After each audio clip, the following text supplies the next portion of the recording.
ಎಲ್ಲರಿಗೂ ಒಂದು ಒಳ್ಳೆ ಗುಡ್ ನ್ಯೂಸ್ ಅಂತಲೇ ಹೇಳ್ಬೋದು. ಇವಾಗ ನೀವು ಇಷ್ಟು ದಿವಸದಿಂದ ಕಾದಿರ್ತಿದ್ದಾಳ ರಿಸಲ್ಟ್ ಡೇಟ್ ಯಾವಾಗ ಅಂತ. ಇಲ್ಲಿ ಆಲ್ರೆಡಿ ಒಂದು ಪೋಸ್ಟ್ನ ಬಿಟ್ಟಿದ್ದಾರೆ, ನೀವು ಅದನ್ನು ಕ್ಲೀನಾಗಿ ಗಮನಿಸ್ಬೋದು.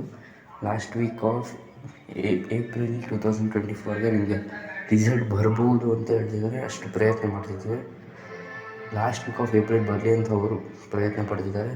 ಆದರೆ ಇನ್ನೊಂದು ಕಡೆ ನಿಮಗೆ ತೋರಿಸ್ತಾ ಇರ್ಬೋದು, ನಿಮಗೆ ರಿಸಲ್ಟ್ ಅತಿ ಹೆಚ್ಚು ಬರೋದು ಮೇ 8 ಅಂತ ಅವ್ರು ಆಲ್ರೆಡಿ ಇಲ್ಲಿ ಒಂದು ಪೋಸ್ಟ್ ಮೂಲಕ ಬಿಟ್ಟಿದ್ದಾರೆ. ಆದಷ್ಟು ಅವರು ಏಪ್ರಿಲ್ ಲಾಸ್ಟ್ ವೀಕಲ್ಲಿ ಬಿಡೋದು ಟ್ರೈ ಮಾಡ್ತಾರೆ. ಆದರೆ ರಿಸಲ್ಟ್ ಬರೋದು ಆ್ಯಕ್ಚುಲಿ ಒಂದು ಮೇ 8ಗೆ.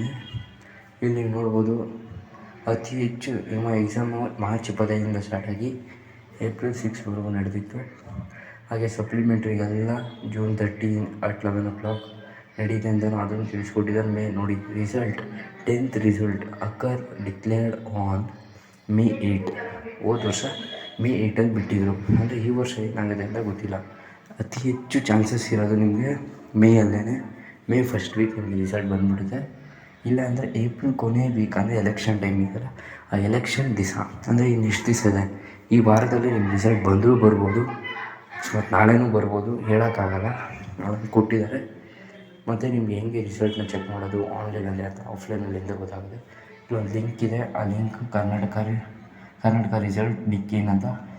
ಅದನ್ನು ಗೊತ್ತಿದ್ರೆ ನೀವು ವೆಬ್ಸೈಟ್ ಹಾಕ್ಕೊಂಡು ನಿಮ್ಮ ರಿಸಲ್ಟ್ನ ಚೆಕ್ ಮಾಡ್ಬೋದು. ಆಮೇಲೆ ಫಸ್ಟ್ ನೀವು ಹಾಕ್ಬೇಕಾಗಿರೋದು ನಿಮ್ಮ ನೇಮ್ ಆಫ್ ದ ಸ್ಟೂಡೆಂಟು, ಆಮೇಲೆ ರೋಲ್ ನಂಬರು, ಮತ್ತು ನಿಮ್ಗೆ ಕೊಟ್ಟಿರುವಂಥ register number, name of the examination, ಯಾವ ಎಕ್ಸಾಮಿನೇಷನಿಗೆ ಬರೀತಾ ಇದ್ದೀರೋ, ಆಮೇಲೆ ಸಬ್ಜೆಕ್ಟು.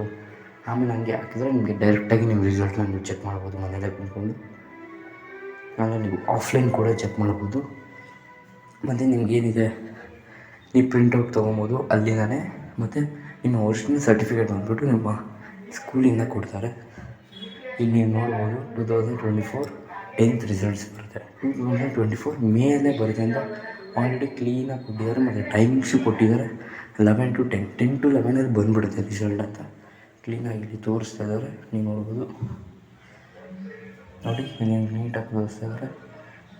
ಸೊ ನೀವೇನು ಟೆನ್ಷನ್ ಮಾಡ್ಕೊಬೇಡಿ, ರಿಸಲ್ಟ್ ಬರೋದು ಮೇ. ಹಾಗೂ ನಿಮಗೆಲ್ಲ ಗೊತ್ತಿರೋ ಹಾಗೆ ಫಲಿತಾಂಶ ಮತ್ತು ಯಾವಾಗ ಅಂತ ನಾನು ಆಲ್ರೆಡಿ ತಿಳಿಸ್ಕೊಟ್ಟಿದ್ದೀನಿ. ಗ್ರೇಸ್ ಮಾರ್ಕ್ಸ್ ಅಂದರೆ ನಿಮಗೆ ನೀವು ಬರ್ತಿರೋದಕ್ಕಿಂತ ಹೆಚ್ಚಾಗಿ ನಿಮಗೆ ಮಾರ್ಕ್ಸ್ ಕೊಡೋದು. ಆ ಮಾರ್ಕ್ಸು ಈ ವರ್ಷ ಕೊಡೋ ಚಾನ್ಸಸ್ ತುಂಬಾ ಇದೆ. ಏಕೆಂದರೆ ಸೈನ್ಸಲ್ಲಿ ಮತ್ತು ಮ್ಯಾಥ್ಸಲ್ಲಿ ಕೆಲವು ಕ್ವಶನ್ಸ್ ರಾಂಗ್ ಆಗಿತ್ತು. ಸೈನ್ಸಲ್ಲಿ ಹೇಳ್ಬೇಕಂದ್ರೆ ನಿಮಗೆ ಅತಿ ಹೆಚ್ಚು ಅಂದರೆ ಒಂದು 7 ಮಾರ್ಕ್ಸ್ ಕೊಡಲೇಬೇಕು. ಆ ಲೆಟರ್ ಆಲ್ರೆಡಿ ಕಳಿಸಾಗಿದೆ ಗೌರ್ಮೆಂಟ್ಗೆ. ಇವಾಗ ಅವರು ಮನವಿ ಕಳಿಸಿದ್ದಾರೆ, ನೋಡಬೇಕು ಅದು ರಿಜೆಕ್ಟ್ ಆಯಿತಾ ಅಥವಾ ಸಕ್ಸಸ್ ಆಯಿತಾ ಗೊತ್ತಿಲ್ಲ. ಸಕ್ಸಸ್ ಆದರೆ ಪಕ್ಕ ನಿಮಗೆ ಗ್ರೇಸ್ ಮಾರ್ಕ್ಸ್ ಇದ್ದೇ ಇರುತ್ತೆ. 7 ಮಾರ್ಕ್ಸ್, 7ರಿಂದ 8 ಮಾರ್ಕ್ಸು.